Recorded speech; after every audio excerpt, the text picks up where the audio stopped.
പിതാവും പുത്രനും പരിശുദ്ധാത്മാവുമായ ദൈവം ദൈവവചനത്താൽ നമ്മെ അനുഗ്രഹിക്കട്ടെ. ആമേൻ. പീഡാനുഭവവും പുനരുത്ഥാനവും.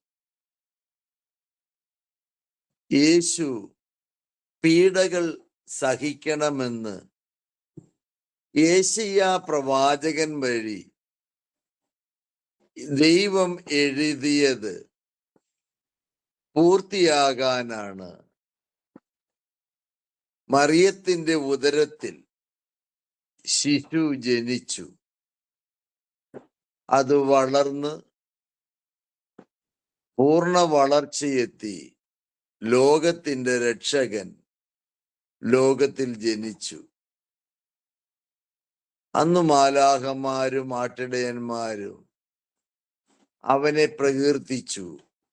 അത്യുന്നതങ്ങളിൽ ദൈവത്തിനു മഹത്വം, ഭൂമിയിൽ സന്മനസ്സുള്ളവർക്ക് സമാധാനം. ദൈവപുത്രന്റെ ജനനം മുതൽ ക്രിസ്തുവിന്റെ പീഡാനുഭവം വരെ ഈ നോമ്പുകാലം നാം ഉൾക്കൊള്ളുകയാണ്.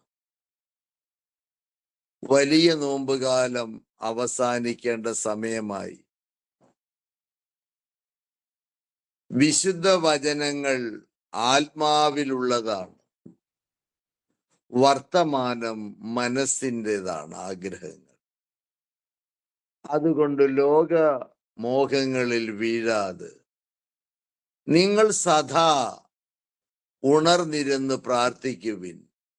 ആ മണിക്കൂറോ ആ സമയമോ എപ്പോഴാണെന്ന് പുത്രന് പോലും അറിയില്ല.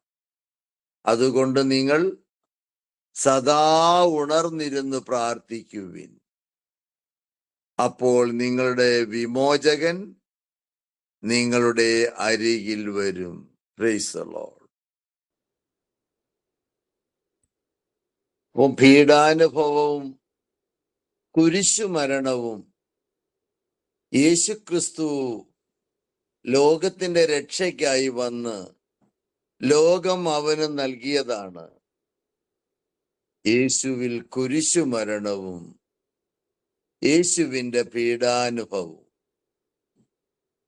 പ്രവചനങ്ങളിൽ, വിശുദ്ധ ലിഖിതങ്ങളിൽ ഇവയെല്ലാം സഹിക്കണമെന്ന് യെശയ്യായുടെ പുസ്തകത്തിൽ എഴുതപ്പെട്ടത് നിറവേറുവാനാണ് ക്രിസ്തു ലോകത്തിലേക്ക് വന്നത്. മനുഷ്യരാശിയുടെ രക്ഷ, മനുഷ്യ മക്കൾക്ക് ദൈവത്തിന്റെ രക്ഷയാണ് യേശുനാഥൻ. മനുഷ്യൻ എങ്ങനെ രക്ഷപ്പെടണമെന്ന് ദൈവം യേശു വഴിയാണ് വിശുദ്ധ വചനത്തിൽ നമ്മളെ പഠിപ്പിക്കുന്നത്.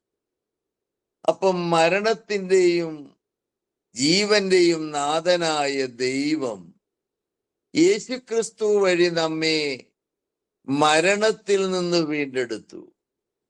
അങ്ങനെ നമുക്കൊരു പുനരുദ്ധാനം നൽകേണ്ടതിന് അവൻ കല്ലറയിൽ നിന്ന് പുനരുദ്ധാനം ചെയ്തു. സകല നീതിയും അങ്ങനെ പൂർത്തിയാക്കിക്കൊണ്ട് അവൻ ക്രിസ്തുവിനും ദൈവത്തിനും ലോകം മുഴുവനും സാക്ഷിയായി തീർന്ന ഉയർപ്പ് തിരുനാളാണ് വരുന്നത്.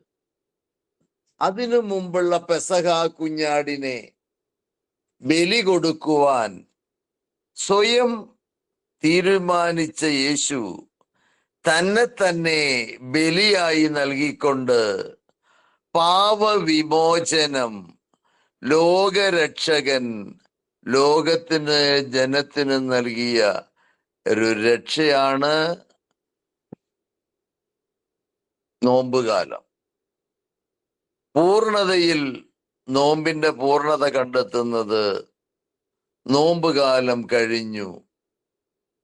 ഇനി ഈസ്റ്റർ എന്ന് നാം വിളിക്കപ്പെടുന്ന കുഞ്ഞാടിന്റെ രക്തം ചിന്തിയതിന് നാം നമ്മുടെ പാപങ്ങളിൽ ഹൃദയം നൊന്ത് ക്രിസ്തുവിനോട് ഐക്യപ്പെടുന്ന ദൈവസ്നേഹമാണ് വിശുദ്ധ കുർബാന സ്ഥാപിതമായ യേശു കുരിശിൽ യാഗമാകുന്നത്. Price the Lord. അപ്പൊ ക്രിസ്തുവിന്റെ സഹനം കുരിശു മരണമാണ്.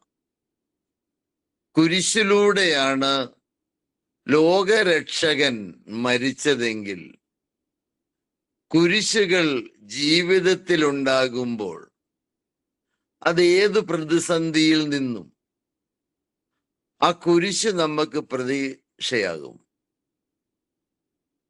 മനുഷ്യൻ കുരിശിനെ ആശ്രയിച്ച് ദൈവത്തോട് പ്രാർത്ഥിക്കുക. മനുഷ്യൻ യേശുക്രിസ്തുവിനോട് കൂടെ പിതാവിനോട് പ്രാർത്ഥിക്കുക. സകലത്തിന്റെയും നാഥനായ ദൈവത്തിന്റെ വചനം, ലോകരക്ഷകനെ ലോകത്തിലേക്ക് അയച്ച ദൈവവചനം, അതേ വചനം, ആ ദൈവവചനം